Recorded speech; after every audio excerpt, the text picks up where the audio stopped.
আপনারা দেখছেন crime press Bengal news. আমি রয়েছি সমীর। আজ শ্রাবণ মাসের শেষ সোমবার।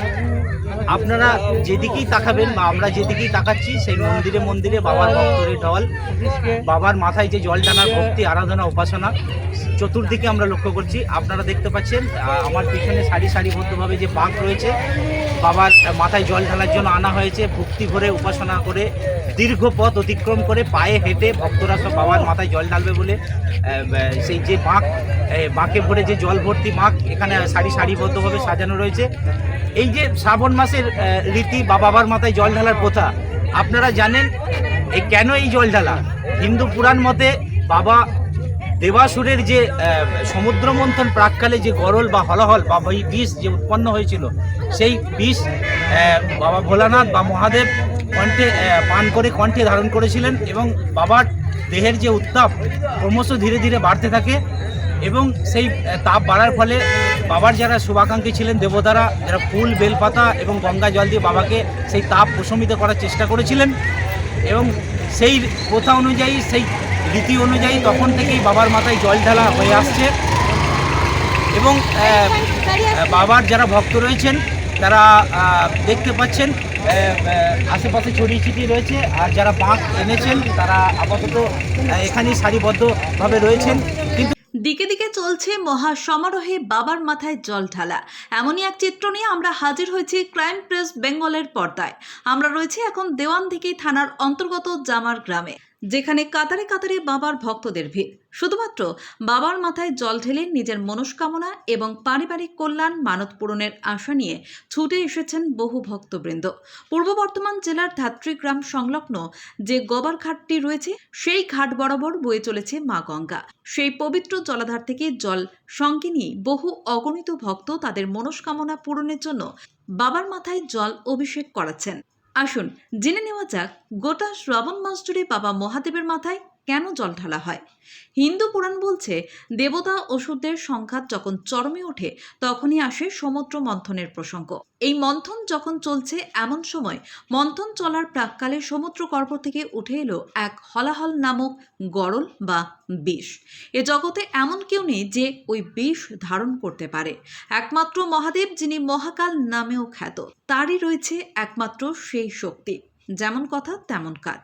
মহাদেব পান করলেন সেই হলাহল গরল বা বিষ। যে হলাহল গরল বা বিষ পুরো বিশ্বকে, পুরো সৃষ্টিকে ধ্বংস করে দিতে পারে। শুধু পানই করলেন না, কণ্ঠে তিনি ধারণ করে হয়ে গেলেন নীলকণ্ঠ। মহাদেবের আরেক নাম, তাই জন্যই নীলকণ্ঠ। বিষ কণ্ঠে ধারণ করার পর বাবার শারীরিক দৈহিক তাপ প্রচণ্ড বাড়তে থাকে। এমতো অবস্থায় দেবতারাই এগিয়ে আসেন বাবার মাথায় দুধ, গঙ্গা জল, বেলপাতা নিবেদন করে বাবাকে সেই ব্যথা, বেদনা, যন্ত্রণা প্রশমিত করার চেষ্টা করেন। সেই থেকেই বাবার মাথায় শ্রাবণ মাসে জল ঢালার রীতি বা রেওয়াজ চলে আসছে বহু বছর ধরে, যা মানুষ নিষ্ঠার সঙ্গে আজও মেনে চলেছেন। আমরা যদি এর বৈজ্ঞানিক ব্যাখ্যা দেখি তাহলে আমরা দেখতে পাবো শ্রাবণ মাস মানে বর্ষা, চারিদিকে জলোচ্ছ্বাস বা জলা।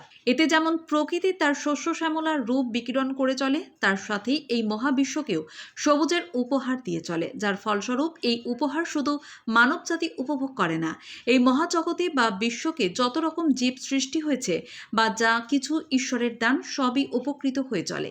এদিন জামার গ্রামে শয়ে শয়ে মানুষ বাবার মাথায় জল ঢালার উদ্দেশ্যে রওনা দিয়েছিলেন এবং তারা জল নিয়ে ফিরে এসেছেন, সেই উপস্থিতি আমরা লক্ষ্য করলাম। এবং আরেকটি সাম্প্রতিক ছবি ধরা পড়ল আমাদের ক্রাইম প্রেস বেঙ্গলের পর্দায়। বিশিষ্ট সমাজসেবী শফিউল মল্লিক, যারা বাবার ভক্ত ছিলেন, তাদেরকে তিনি গুড় ছোলা প্রদান করলেন এবং চা বিস্কুটের ব্যবস্থাও করলেন। এ এক অনন্য সম্প্রীতির বার্তা। তিনি অন্য সম্প্রদায়ের হয়েও দূরে সরে থাকতে পারলেন না। বাবার ভক্তদের প্রতি শ্রদ্ধা ও ভক্তি তিনি ক্ষুদ্র সেবাদানের মাধ্যমে পরিস্ফুটিত করলেন। দীর্ঘ পথযাত্রার পর বাবার ভক্তরা বাবার মাথায় জল ঢালার উদ্দেশ্যে জল নিয়ে এসেছিলেন। তারা এদিন জামার গ্রামে বাবা পঞ্চানন অর্থাৎ পঞ্চমুখী শিবতলায় এসে বাবা পঞ্চমুখী শিবের মাথায় জল ঢালেন এবং অভিষেক করান। জামার গ্রামের ভক্ত ও গ্রামবাসীদের সহযোগিতায় দুপুরে এক নিরামিষ আহার পরিবেশিত হলো জামার গ্রামে 24 প্রহর তলায়। পূর্ব বর্ধমানের জামার থেকে সমীর কুমার পাত্রের রিপোর্ট, ক্রাইম প্রেস বেঙ্গল। তোমার আমার সকলেরই একটাই পছন্দ, মাদার্স চয়েস। ঘরে সুগন্ধি ভাত, প্রতিদিনের রান্নায় নিখুঁত স্বাদ, চাই উন্নত মানের চাল। তাহলে আর দেরি কেন? আজই যোগাযোগ করুন ধনরাজ অ্যাগ্রো ইন্ডাস্ট্রিজ প্রাইভেট লিমিটেডে। আমরা আনি আপনার টেবিলে খাঁটি ও মানসম্মত চাল মাদার্স চয়েস নামে। একবার ব্যবহার করুন, আর ফিরে তাকাতে হবে না। বিশ্বাসী গোড়া, গুণগত মানে সেরা। মাদার্স চয়েস, মা যেমন চান চাল তেমনই। যোগাযোগের জন্য এখনই কল করুন 8509752023 এই নম্বরে। মাদার্স চয়েস শুধুই সেরা নয়, সবার প্রথম পছন্দ। চাল মানে পূজা গোল্ড, মিনিকেট, রত্না, স্বর্ণ 10-10 আর দুধের স্বরের বিশুদ্ধতা। একবার খেলেই বুঝবেন আসল স্বাদ। MS তারা শঙ্করী অ্যাগ্রো প্রোডাক্ট, বিশ্বাস আর গুণমানের নাম। যোগাযোগ করুন 7001192179 এ। আমাদের ঠিকানা বাজে কুমারপুর, মাধবদেহি, পূর্ব বর্ধমান 713427। পূজা গোল্ড, প্রতিদিনের পাতে সোনার স্বাদ। এখন সোনার গয়নায় বিশ্বস্ত নাম NPS জুয়েলারি। আধুনিক ডিজাইন, খাঁটি সোনা আর সঠিক দাম সব একসাথে পাবেন এখানে। বিয়ে হোক, উপহার হোক অথবা নিজেকে উপহার, NPS জুয়েলারি সব সময় আপনার পাশে। আসুন কালীতলা বাজার, শ্রীপুর, বদনগঞ্জ রোড, কামারপুকুর, হুগলি। বিস্তারিত জানতে ফোন করুন 6296152576 এই নম্বরে। NPS জুয়েলারি, বিশ্বাসী আমাদের পরিচয়।